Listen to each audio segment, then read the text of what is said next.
Bueno, buen día a todos. Sean bienvenidos a lo que sería el primer curso el cuarto día del Congreso. Introducimos a Carlos Osorio nuevamente con su curso de travesía fractal, una introducción a la geometría de la complejidad. De antemano agradecemos su presencia y colaboración para la siguiente hora para la lista de asistencia. Entonces, Carlos, te cedo todo el auditorio. Muy Te bien, paso el micrófono, Iván, y disfrutamos. gracias. Ok, buen día. Vamos a seguir con pues este asunto de los fractalitos. Déjenme primero hacer un recordatorio justamente de esta definición que ayer la había puesto en discusión. Ok, recordemos también una familia de funciones, de un sistema de funciones iterados. Esto de acá tendría que ser SR, R sub i, no F, y este también, SR sub i. Bueno, tenemos un sistema de funciones iterados donde tenemos una familia de R sub i de esta forma.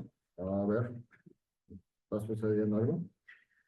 Y vamos a decir que es una similitud de radio lambda, donde ese parámetro está entre 0 y 1. Vamos a definir el valor de similitud en R sub i como el único valor es el mayor que 0, tan pequeño como ustedes quieran, tal que cumple con esta expresión de acá, esta suma de acá, ¿sí? Donde la suma va desde i igual a 1 hasta n de los R sub i a la s igual a 1. Muy bien. El ejemplo que les traigo ahora justamente tiene que ver con el triángulo de Sierpinski. Vamos. Ok. Y gracias. Vamos a considerar justamente tres vértices, que son estos. P sub 0, donde es el par ordenado 0,0. P sub 1, que es 1,0. Y P sub 2, que es el par ordenado 1 medio, raíz de 3 sobre 2. ¿Sí? Donde vamos a tener una familia de funciones iteradas que van de R2 a sí mismo. ¿Bien? Y vamos a darles a tres funciones, un protagonismo que están dados por los siguientes. Tenemos justamente a f sub 0 evaluado en un punto. Eso lo que me va a devolver es justamente 1 medio de x más 1 medio de este par ordenado de 0,0, f sub 1 evaluado en x va a ser 1 medio por x más 1 medio justamente por el p sub 1 y f sub 2 evaluado en x va a ser 1 medio de x más 1 medio evaluado en p sub 2, que es este de acá. ¿Sí? Entonces, el ejemplo, pues ya se los había presentado. ¿Bueno? Ah, ok. Ok. Eso, pues ya se los había platicado, considerando los radios R sub 0, R sub 1 y R sub 2 con un parámetro de 1 medio. Este parámetro es súper importante. Ya vamos a ver que si varía, pues los triángulos se pueden traslapar. Claro, si es mayor que 1 medio y si es menor, pues esos triángulos pues se pueden reducir y deja espacios, bueno, deja huecos en todo nuestro espacio. Entonces ahí tendríamos un gran problema. Y bueno, por la definición, justamente de arriba tenemos que el valor de similitud es log de 3 sobre log de 2. Y eso pues ya lo habíamos platicado. Ahora bien, haciendo lo mismo justamente con el sistema de funciones iterados de ayer, que nos daba justamente el cantor ternario, acá tenemos lo que es el triángulo de Sierpinski, ya hablando con cálculos, ¿no? Haciendo un poco la talacha, preferí mejor escribirlo de una sola vez, pues porque sí es como un poco tétrico estar jugando con estas cositas y pues por cuestiones de tiempo, ¿no? Déjenme, permítanme si tengo los intervalos. Bueno, fíjense bien, tenemos una función, evaluamos justamente en un punto. El primero es la función f sub 0, evaluamos en p sub 0, es justamente esto de acá. Lo que nos va a dar justamente es el origen. 0,0, no hay problema con eso. Luego, pues evaluamos en f sub 0, la misma función f sub 0, pero ahora va a ser en el punto f sub 1, ¿sí? Que es este que tenemos acá. Y pues ya podemos ver justamente que el intervalo como que se va contrayendo, ¿sí? 1/2, 0. En la función f sub 0, evaluado en el punto p sub 2, que es este puntito de acá, que tenemos acá, pues fíjense bien, nos va a devolver el valor de 1/4, raíz de 3 sobre 4. ¿Qué es lo que está pasando? Si ustedes le ponen un poco de creatividad, tienen su triángulo, lo que va haciendo es que esos valores se van reduciendo, ¿sí? Y bueno, aquí tenemos los siguientes valores. No los, no los voy a repetir, pero sí que quiero que les pongan atención de la manera que se van reduciendo, ¿sí? Y esto es apenas la primera iteración. Entonces, aquí es donde viene, pues, el meollo del asunto. Bueno, sí, está bien esto, está interesante lo que haces, pero creo que es un poco tétrico estar haciendo estos cálculos. Entonces, pues, ¿por qué no nos auxiliamos de softwares computacionales? Hoy en día, pues, eso, pues, es muy factible, ¿no? Y empezamos a iterar. Empezamos a iterar, o sea, en algún momento les mencioné que era un sistema dinámico. Tengo mi sistema dinámico, tengo mi espacio, tengo un puntito aquí, X lo voy a llamar, déjenme, permítanme, tengo mi puntito acá, y tengo una cierta transformación que va de mi espacio a sí mismo, ¿sí? Entonces, lo que hacemos es que a este puntito le aplicamos justamente la transformación T. ¿Ya se movió? Ah, pero pues como somos un poco ociosos, volvemos a meter esta transformación a este puntito, a ver dónde pasa. Y pues puede hacer una cosa de esto de acá. Obviamente, estos son composiciones de función, no es que te esté a la 2, ojo con eso. Y bueno, estos puntitos, bueno, este es x sub 1, a este lo podemos llamar x sub 2, este lo podemos llamar x sub 3, los podemos ir encapsulando justamente en abiertos, que son justamente los abiertos que hace la cubierta de mi espacio óptimo, ¿no? Son los abiertos que van registrando los puntos. Es como una función, no sé, una función espía, podría decir. Tienen un cierto punto y ustedes quieren ver dónde se parece punto a una iteración N, ¿va? Entonces, ¿cómo se ve en esto? Bueno, hay que notar que justamente f sub 0 evaluado en p sub 0, f sub 1 evaluado en p sub 1 y f sub 2 evaluado en p sub 2 son puntos fijos. ¿Qué es un punto fijo? Bueno, si ustedes recuerdan, tenemos un punto en nuestro espacio y una transformación, bueno, estoy con f, ¿no? F que va de x a sí mismo. Un punto fijo es que si nosotros aplicamos esa función a ese punto, pues no le hacemos, ¿no? Ese es un punto fijo, no se mueve, es un poco aburrido, pero sí es importante. Por ejemplo, eh, este de acá, este de acá es un punto fijo. Si se fijan, agarramos el intervalo 1,0 y nos vuelve el intervalo 1,0, ¿sí? Entonces, los otros, pues sí, esos sí se van a graficar. Esos, los que son distintos de esos, sí los vamos a ir, o se van modificando y pues forma justamente, bueno, esto debería de ser la órbita, de alguna otra forma, de un punto, ¿no? ¿Sí? Entonces, es algo por este estilo. Bueno, esto tiene que ver con lo que hablábamos con el conjunto ternario de Cantor, ¿sí? Los puntos obtenidos en esta iteración nos define tres triángulos equiláteros. O sea, para que se lo vayan imaginando, continuamente, indefinidamente, de esta manera, que se necesitan iteraciones estando generados a 3 a la n triángulos, ¿sí? Y el conjunto, pues, lleva esta expresión acá. Entonces, es algo de este estilo. Tienen su triángulo principal, la primera iteración, o la iteración cero, o la iteración semilla. Entonces vienen ustedes y aplican justamente pues en su computador, en su ordenador y empiezan pues a programar esto. Y la primera iteración es justamente esto. Entonces como que ahí va uniformemente distribuido. ¿Pero por qué? Pues justamente por el parámetro que le dimos, ¿no? Es este compita de acá, un medio. ¿Sí? Ese es de suma importancia.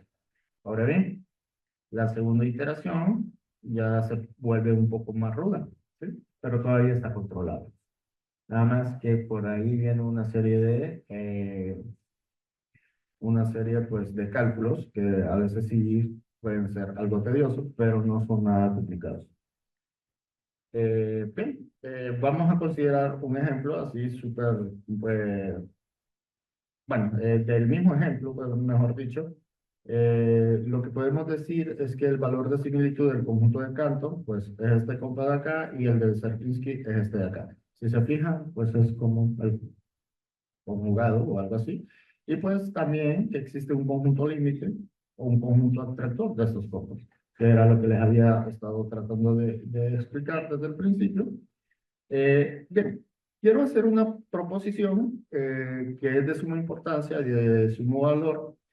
Si nosotros tenemos justamente un sistema iterado de funciones, f sub x, que van de Rn a sí mismo, ajá, es una función de contracción de radio R, y pues vamos a tener ciertos parámetros hasta n. Vamos a definir una función que va de este espacio.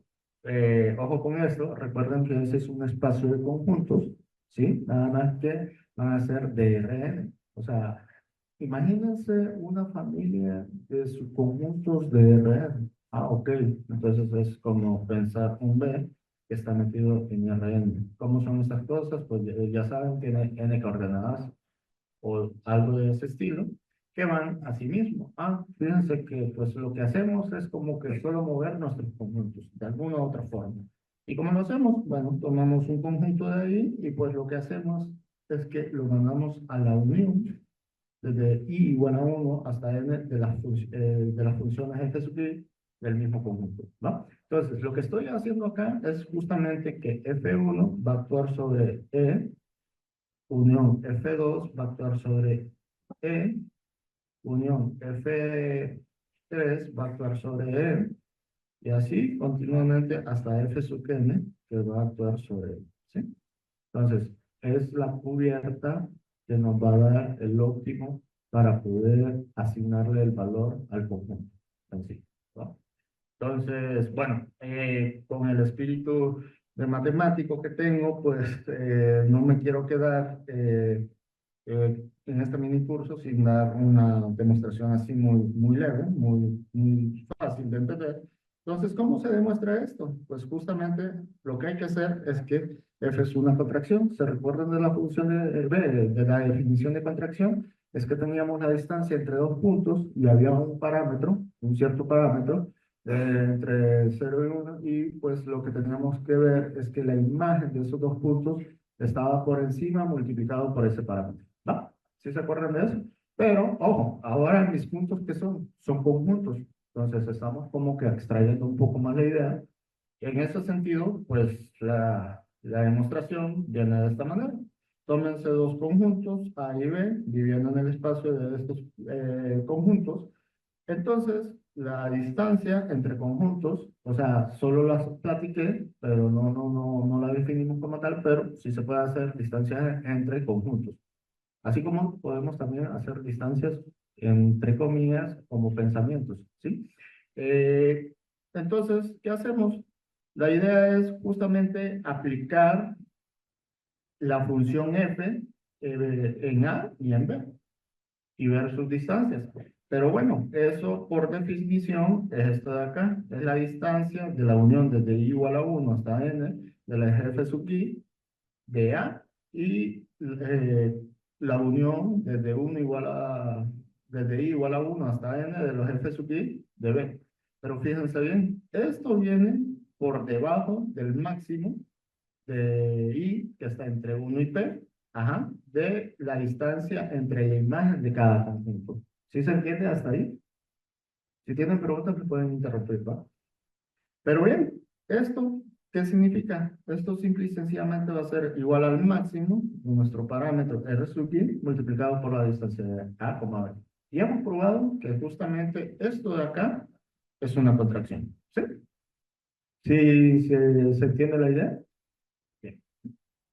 Entonces, estoy dando esto súper superficial porque ya no quiero como entrar mucho en tecnicismo. Quiero pensar mejor en un ejemplo bien aplicado para que pues, podamos digerir todas estas ideas, ¿no? Entonces, pensemos justamente en un espacio métrico, x, d, ya lo definimos, ya está bien definido, y una transformación que está actuando justamente en nuestro espacio x. Entonces, eso le vamos, bueno, pensémoslo como una contracción de radio r entre 0 y 1, y tomémonos un espacio B, un punto en nuestro espacio, ¿sí? Y una sucesión de esta forma, x sub n. Bueno, este de hecho es un punto evaluado en la enésima posición al punto x sub 0. Entonces vamos a decir que justamente la distancia del punto x sub n más 1 entre el punto x sub n más 1 y n, pues viene por debajo de este parámetro r sub n, b multiplicado por la distancia de x sub 1 y x sub 0, ¿sí? Esto pues para todo n. Y esto se puede ir generalizando, lo van pensando, ¿no? Lo van pensando, ok, ¿de qué forma? Esto se mira de alguna otra forma así. Esto sería menor de R1 de la distancia de x de n, xn menos 1. Muy bien, pero pues esto lo pueden ir bajando, digamos, un R1 multiplicado por un R2, de alguna otra forma así, y así sucesivamente hasta llegar hasta esta expresión. Esto no es difícil de demostrar, solo es pues irle dando o ir abriendo definiciones y por su propio peso va cayendo, ¿no? Entonces, ya para entrar en calor, que es creo que la parte fuerte, son las drogas fuertes del tema, hay un teorema como dar un curso de geometría fractal sin mencionar este señor teorema, el principio de contracción de Banach, es que me dice que si nosotros tenemos un espacio métrico completo, acordémonos de un espacio métrico completo, es que toda sucesión de Cauchy converge, y tenemos una función que va de x a sí mismo, una contracción, entonces existe un único punto fijo para eso. Y este teorema, al menos los que han llevado cálculo, sé que lo han visto. En cálculo 1 se mira, nada más que ese ya viene con un poco de esteroides, es eso, es eso. ¿Va? Entonces, otro teorema sería que si nosotros tenemos un espacio métrico completo, y pues tenemos una lista de contracciones, y tenemos un sistema iterado de funciones donde pues tenemos una función que va de Rn a sí mismo, es una contracción de radio R sub i con los R sub i que están entre 0 y 1, entonces existe un único subconjunto, lambda, que pertenece a este espacio de acá, y es un atractor para el sistema iterado de funciones, que es lo que atrapa todos aquellos puntitos cuando estamos iterados y que se quedan, ¿sí? O sea, que nos interesa. ¿Por qué menciono esas herramientas? Porque con esto pues doy apertura a lo que es la dimensión topológica, ¿sí? Ya habíamos hablado de la dimensión de Hawthorne ayer, ahora vamos a hablar de la dimensión topológica y entender por las diferencias de esas cosas. Pero no lo voy a definir como tal, sino que pues voy a auxiliarme en una proposición. Vamos a pensar en X un espacio métrico completo, entonces los siguientes enunciados son equivalentes. Tenemos en primer lugar que la dimensión topológica de nuestro espacio es cero, sí y solo sí, pensándolo que tenemos una cubierta abierta finita de X, entonces existe un subconjunto abierto y cerrado de sub i que está metido en abierto, tales que tenemos estos B sub 1, B sub 2 y B sub n, que es una partición de X. Si se recuerdan, pues justamente una cubierta finita era algo de este estilo, ¿no? era que X estaba contenido desde I igual a 1 hasta acá, en esta ocasión, de los A sub I, ¿sí? Entonces tienen su X y empiezan a cubrirlo con cubiertas de esta forma, ¿sí? Y pues aquí es general, eso no es uno. Puede ser general, nada más que sea finito, me basta, ¿no? Y lo que me dice es que, mira, necesito un abierto cerrado de alguna otra forma, que bueno, tenemos eso de ahí, déjenme ver si tengo colores. Entonces es algo de esta forma. Entonces agarramos cada vez aquí, metidos en los aquí, de esta forma, ¿sí? De tal suerte que lo que va a hacer es que estos no se van a salir de nuestro espacio X. De esa manera. Y vamos bueno, no sé cómo devolverme. X tiene que ser igual a la unión desde I igual a 1 hasta acá de los B sub I. Entonces, ¿se entiende esa diferencia? La unión, bueno, sí, la unión de cubiertas abiertas finitas pues no necesariamente tiene que ser el espacio, sin embargo, pues el subconjunto de abiertos y cerrados B que están en cada conjunto de estos, sí lo tiene que ser, se tienen que cumplir esto, ¿sí? Y eso pues para evitar, por ejemplo, decir valores afuera del espacio, esto de acá, porque ahí ya tendríamos una especie de seguro, ¿no? Entonces, otra equivalencia es que si nosotros tenemos, a ver, si nosotros tenemos U y B, una cubierta de X, o sea, una cubierta es que U unión B, pues van a contener a X, entonces existe A contenido en U y B contenido en V, abiertos tales que A unión B ya me da justamente todo mi espacio y la intersección de ellos es vacío. B es distinta del vacío, ¿sí? Podría ser algo de este estilo, ¿sí? Y bueno, una última sería pensarlo, pero ahora para cerrados. Bien. Ya con eso, pues volvemos justamente al triángulo de Sierpinski. ¿Se acuerdan de la autosimilitud del triángulo de Sierpinski? O sea, tienen pues ya una construcción, acá pues hay N iteraciones. Si se fijan, ustedes pueden hacer zoom a esas cosas de ahí y se van a encontrar con el mismo objeto, ¿vale? Entonces, lo interesante es que aquí yo vengo arrastrando un parámetro. ¿Cuál es el parámetro? Un medio. Entonces, eso hace que todo pues se vea aparentemente bonito. Pero pues ya les platiqué y ustedes podrían preguntarse, bueno, si cambiamos ese parámetro, Carlos, ¿qué pasa si le ponemos, por ejemplo, la raíz de la razón doble, pero el subconjugado, ¿no? Para que quede entre 0 y 1. Pues ahí pasan cosas muy extrañas. Entonces, haciendo las iteraciones, fíjense bien, aquí ya en la dimensión topológica pasa algo bien extraño.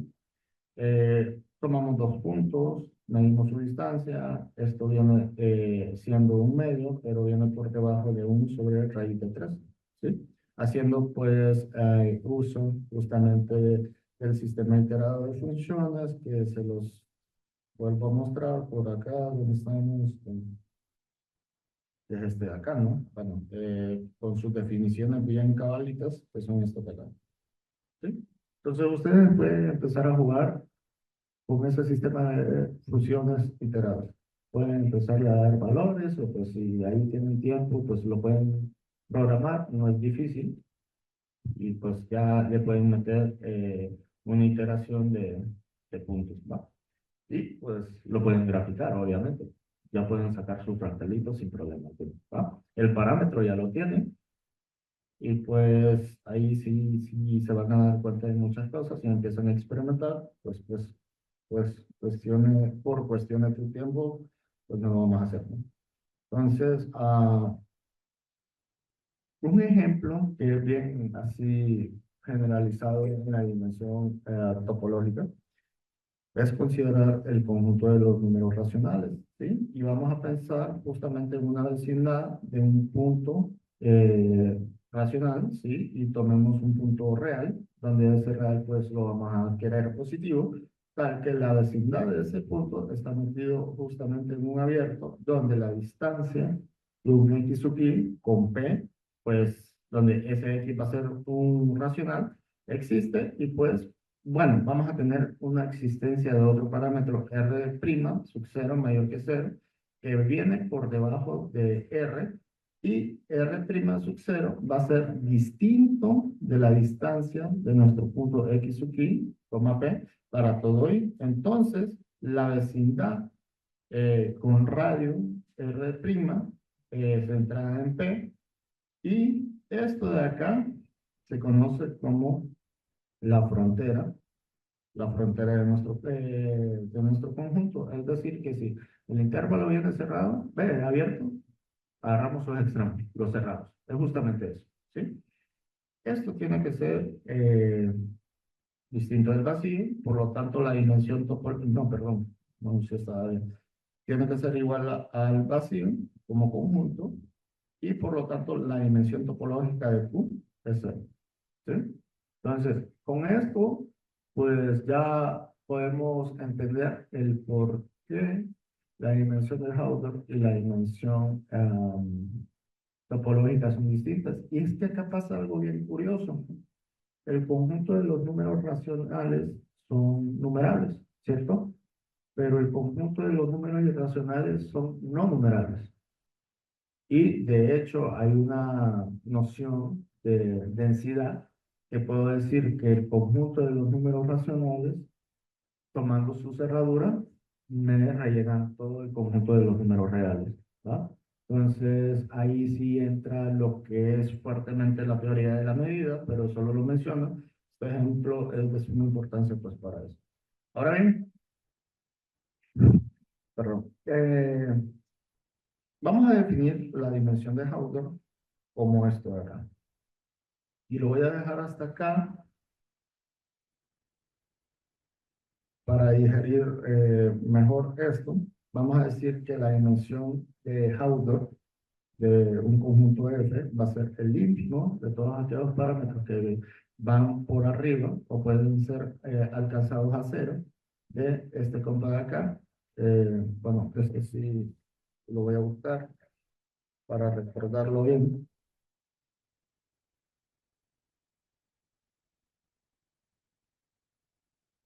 Para no, ajá, no.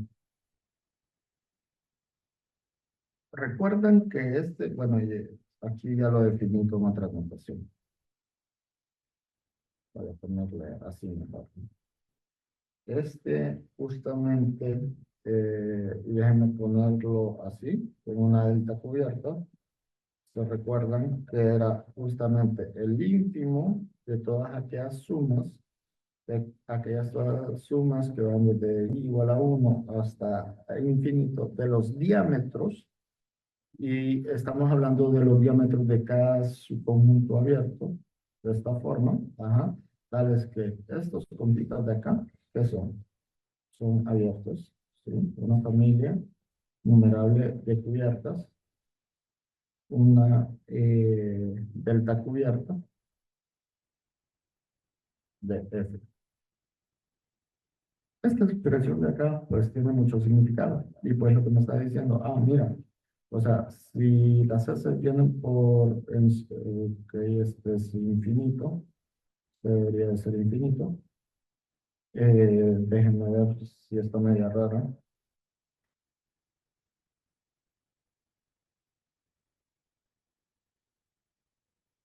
No, sí está bien.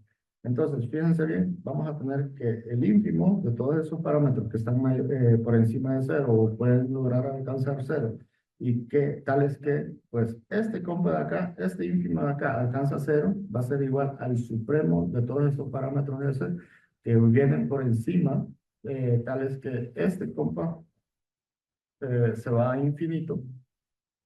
Es algo de esta manera. Alguien me preguntó en algún momento cómo se podría imaginar, y es justamente esta función de acá, ¿sí? Donde pues podríamos pensar, lo voy a hacer acá, podríamos pensar que esa h de S, de F, viene de alguna otra forma así. Esto me va a volver infinito si justamente 0 viene por debajo del parámetro S y viene por debajo de la dimensión de esta forma, y 0 si justamente S es mayor que la dimensión de Hauser por encima, ¿sí? Entonces, ya de acá, pues se pueden hacer los ejemplos más evidentes con esta técnica. Solo que lo quiero dejar acá porque ya con esto ya solo quiero hacer resaltar un ejemplo de una aplicación más directa, ¿sí? Entonces, no sé si hay preguntas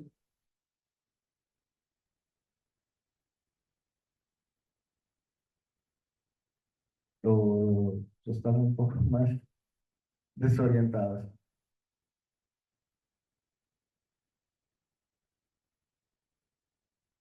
Ok, entonces dejémoslo hasta acá.